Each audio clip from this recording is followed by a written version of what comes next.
जय जगन्नाथ दर्शक बंधु श्रीजीव का दिव्य लीला पवित्र घोष यात्रा भक्त और भगवान एही मिलनर पर्व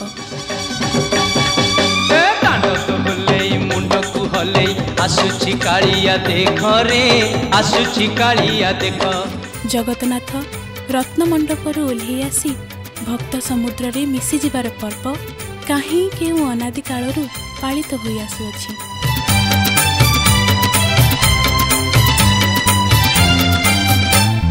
नवदिन व्यापी एही उत्सवर प्रथम दिन रे श्रीजीव माने रत्नमंडपरू पहंडी करी विजे हुअंती निज निज रथ उपर।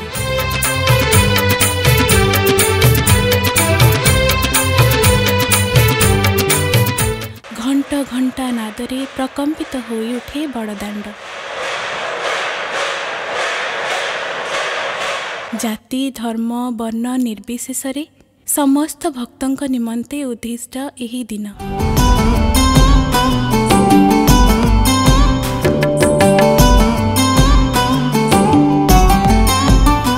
एहा परे चतुर्धा मूर्ति 7 दिन निज जन्मवेदी आड़प मंडपरे अवस्थान करिथांती।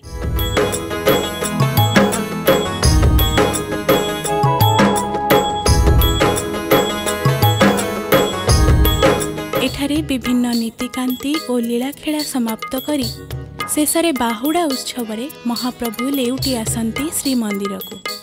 आषाढ़ मास शुक्ल पक्ष दशमी दिन पालित होता है श्रीजीव मानक बाहुड़ा यात्रा।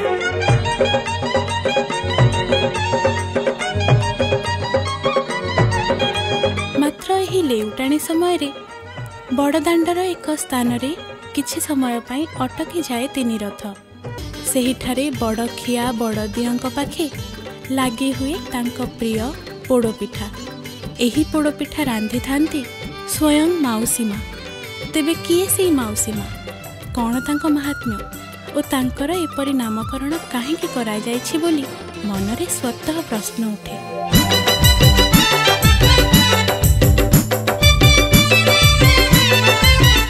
लोककथारे राज्य तथा राज्य बाहर आसुथिबा श्रद्धालु माने श्रीगुंडीचा मंदिर को श्रीजीव को माउसी घर बोली धारणा रखि थांती। आज भी अनेक भक्तों मनरे एही भ्रांत धारणा रहिछि जे रानी गुंडीचा हेउछंती श्रीजीव को माउसी माँ।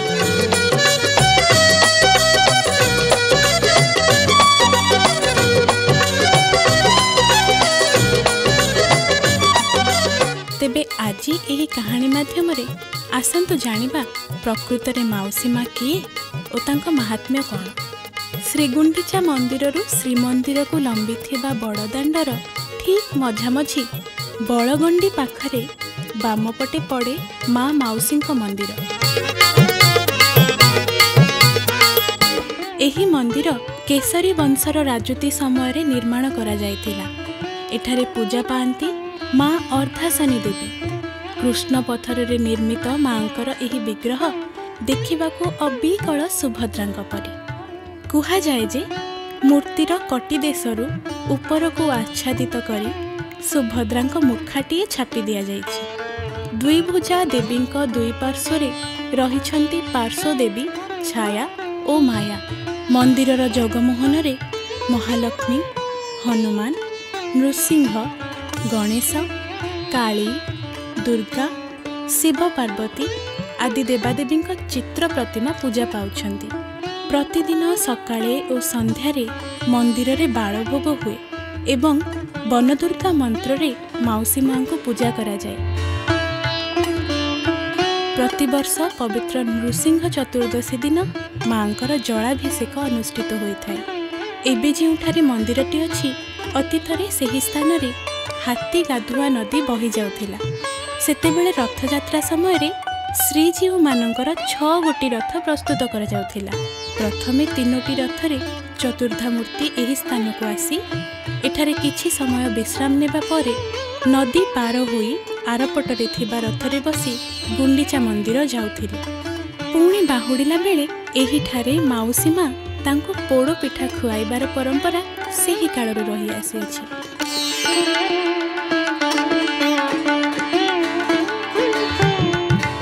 पौराणिक कथा कथावस्तु जनाए त्रेतया जुगरे प्रभु श्री रामचंद्र बनवास को जीवा समय माता कैकेयी निजकु दोषी मन करी खूब मन दुख करुथिले। एही समय पुत्र रामचंद्र माँ को कहले, माता तुमर मोर संपर्क जुग जुग जाए रहिबो।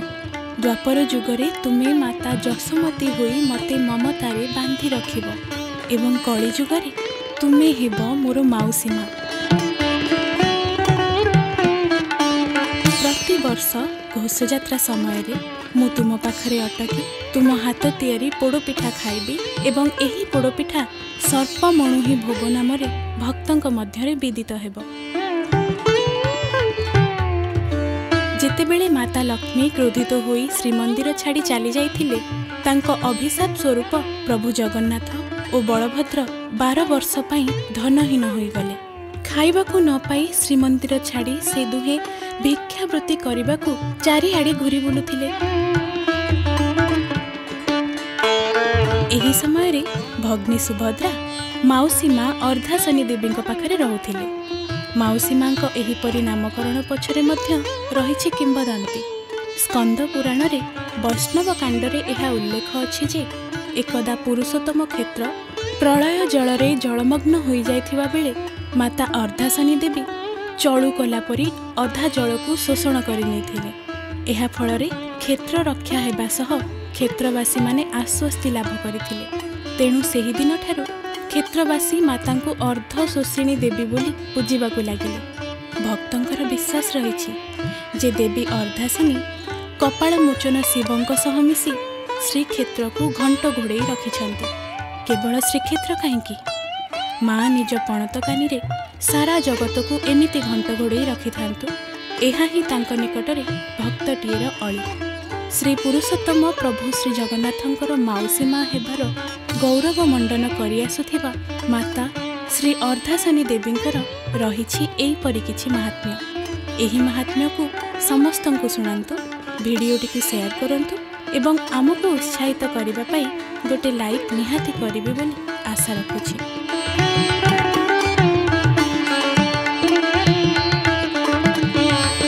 दर्शक बंधु, आपण मानक अवगति निमंते एठारे कहि रखिबु जे वर्णित तथ्य सबु पौराणिक कथावस्तु, लोककथा और किंबदंती संगृहीत। एठारे कौनसी भी व्यक्तिगत मत किंबा मनगढ़ा कथा कहा जाए नहीं। ऐतिहासिक और पौराणिक तथ्य मध्य बहुमत परिलक्षित होउथिबारु कहानी गुड़ी को निजस्व बुद्धि और विवेक अनुजाई तर्जमा करने को अनुरोध। जय जगन्नाथ।